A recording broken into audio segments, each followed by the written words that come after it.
Il est 7h15, voici le bulletin de réinformation proposé aujourd'hui par Benjamin Blanchard, Xavier Delaunay et Mathilde Parsimpéry.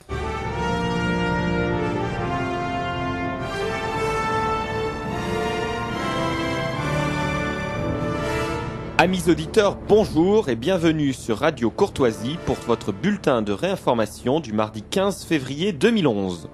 Voici les grands titres de l'actualité. La Chine devient la deuxième puissance économique mondiale.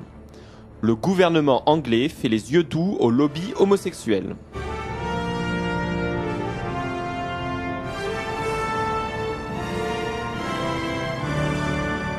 La Chine devient la deuxième puissance économique mondiale. Et oui, on l'a appris hier, l'empire du milieu a dépassé son voisin nippon en 2010. Son PIB, son produit intérieur brut, est plus élevé que celui du Japon. Il atteint plus de 5 800 milliards de dollars l'année dernière. Attention, il faut cependant souligner que les Chinois étant 10 fois plus nombreux que les Japonais, ces derniers restent 10 fois plus riches. Mais tout de même, si on compare ce chiffre avec celui des brevets déposés, on se rend bien compte que l'économie chinoise est en pleine progression et en totale mutation. Progression, car avec plus de 12 000 brevets déposés, elle a augmenté de 56% son chiffre de dépôt de brevets. Et puis mutation de son économie, car déposer des brevets signifie avoir une technologie inventive. La Chine n'est plus seulement l'usine du monde, elle est un pôle technologique qui favorise son essor économique tout azimut.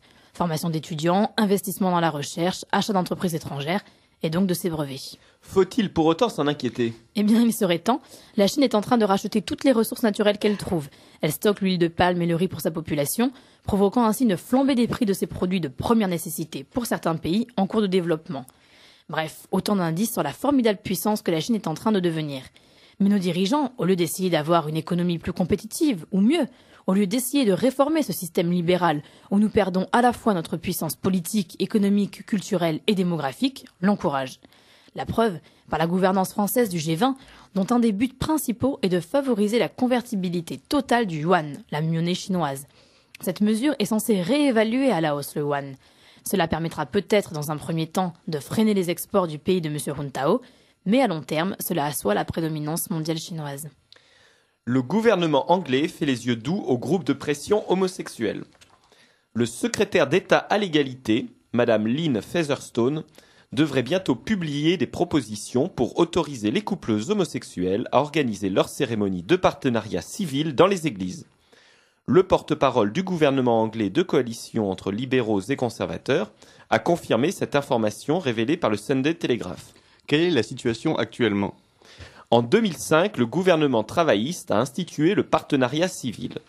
Ce partenariat, contrairement au Pacs français, ne concerne que les homosexuels. La cérémonie ne peut se dérouler que dans des locaux laïques. Elle ne doit contenir aucun élément rituel religieux. Le partenariat civil confère pratiquement les mêmes droits que le mariage.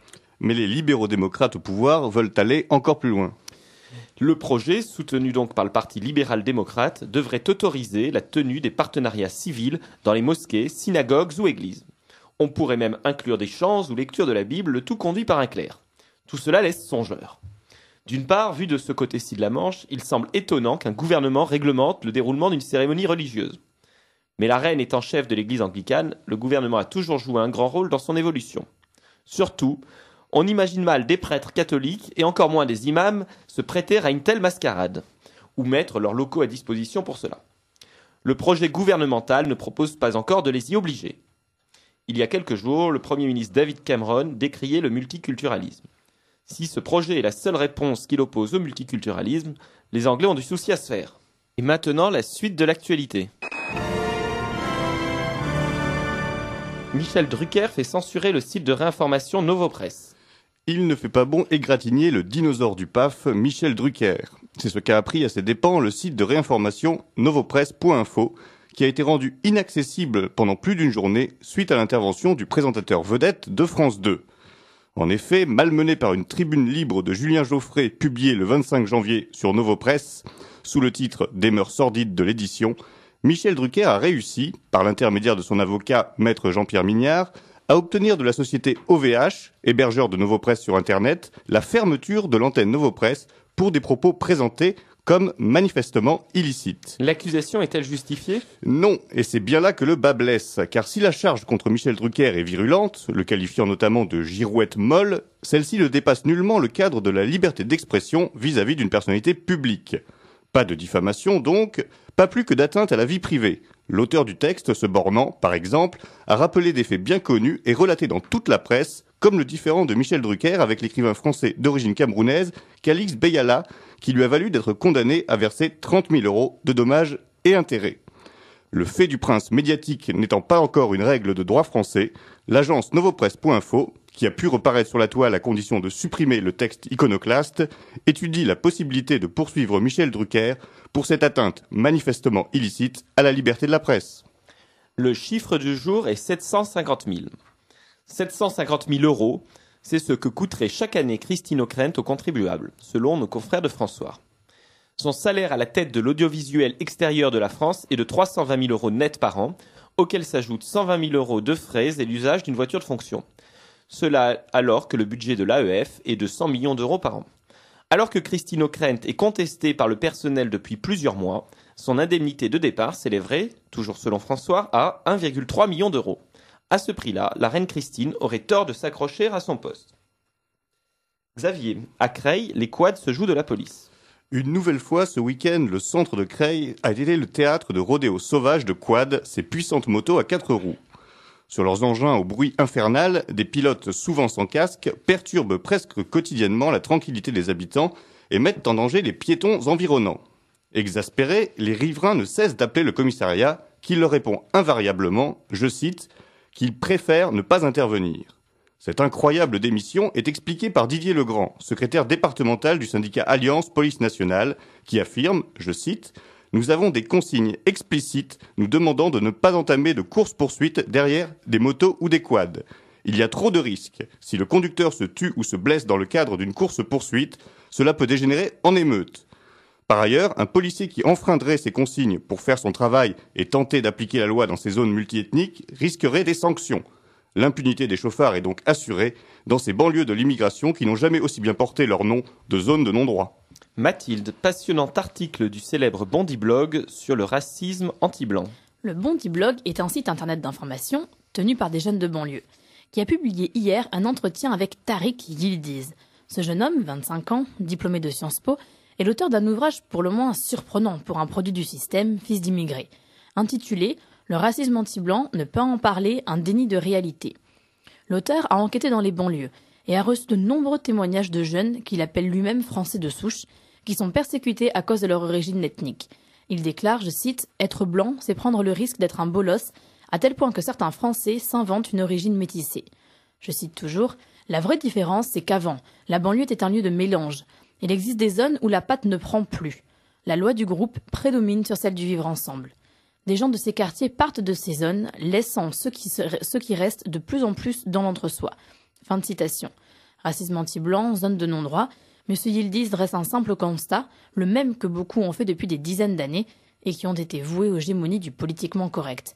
D'origine turque, on lui passe le constat. À quand les conclusions ? L'évêque de Vannes manifeste contre les persécutions des chrétiens. Monseigneur Santaine, évêque de Vannes, ne craint pas de descendre dans la rue, contrairement à la plupart de ses confrères. Samedi 19 février, il appelle à une marche silencieuse dans les rues de Vannes à 17h, suivie d'une messe à la cathédrale puis d'une veillée de prière. Les derniers mois ont été marqués par les terribles attaques contre la cathédrale catholique syriaque de Bagdad le 31 octobre 2010 et contre l'église copte des Saints d'Alexandrie le 1er janvier dernier. Monseigneur Santaine a ainsi affirmé que, je cite, « les chrétiens sont devenus la minorité la plus opprimée et la plus harcelée dans le monde ». Il évoque également l'Europe où les chrétiens font l'objet d'une attitude négative. Selon lui, je cite, « même la France est gagnée par cette attitude de rejet, de violence vis-à-vis du christianisme », citant notamment l'attaque contre l'église de Montfermeil et les profanations de cimetières. L'eau est polluée par les résidus de médicaments. Eh oui, on savait que la surmédicamentation n'était pas bonne pour l'organisme. On nous confirme maintenant qu'elle touche la nature et plus particulièrement l'eau. D'après le rapport de l'Agence nationale de sécurité sanitaire de l'alimentation, de l'environnement et du travail, l'ANSES, les médicaments le plus fréquemment retrouvés sont la carbamazépine, un antiépileptique et stabilisateur de l'humeur, ainsi que l'oxazépam, un anxiolytique. Réjouissant de retrouver cela dans votre eau du robinet, non ? Et les recherches n'ont porté que sur 45 molécules, sur les milliers qui servent à la fabrication des médicaments. C'est dire l'ampleur des dégâts. Car les effets secondaires sont importants.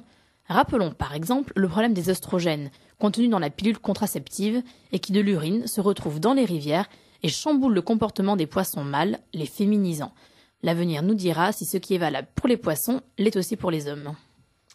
Nouvelles du monde. Première manifestation de l'opposition depuis 1 an en Iran. Hier, l'opposition iranienne avait appelé à manifester. Les autorités avaient interdit tout rassemblement au motif qu'ils étaient fomentés par l'étranger. Ce qui ne manque pas de sel alors que le guide suprême s'était félicité des révolutions égyptiennes et tunisiennes, appelant ces peuples à instaurer des gouvernements islamiques. Le dispositif sécuritaire prévu pour empêcher la tenue de la manifestation était impressionnant. Les principaux opposants, comme l'ancien candidat malheureux à l'élection présidentielle Mir-Hossein Mousavi, étaient assignés à résidence et n'ont pas pu sortir de chez eux. Le succès n'a pas été au rendez-vous pour les opposants. Il n'était que quelques milliers en groupes épars qui n'ont pas pu se rassembler. La journée s'est conclue en affrontements entre quelques bandes et la police. Il semblerait qu'il y ait eu un mort par balle et quelques blessés. Cela n'a pas perturbé la visite du président turc à Téhéran qui a plaidé pour un renforcement des relations entre les deux pays. Xavier, le gouvernement mexicain se retire de l'année du Mexique en France. Le gouvernement mexicain n'a pas avalé l'affront que lui infligeait le président Nicolas Sarkozy, qui, devant les journalistes, a opéré un distinguo entre le peuple mexicain, ami de la France, et l'attitude de certaines autorités mexicaines dans l'affaire Florence Cassés. Rappelons que cette ressortissante française, condamnée à 60 ans d'emprisonnement pour enlèvement et séquestration au Mexique, est devenue, par la grâce des médias français, une icône et martyr au plus grand mépris de la justice mexicaine, comme des témoignages des victimes.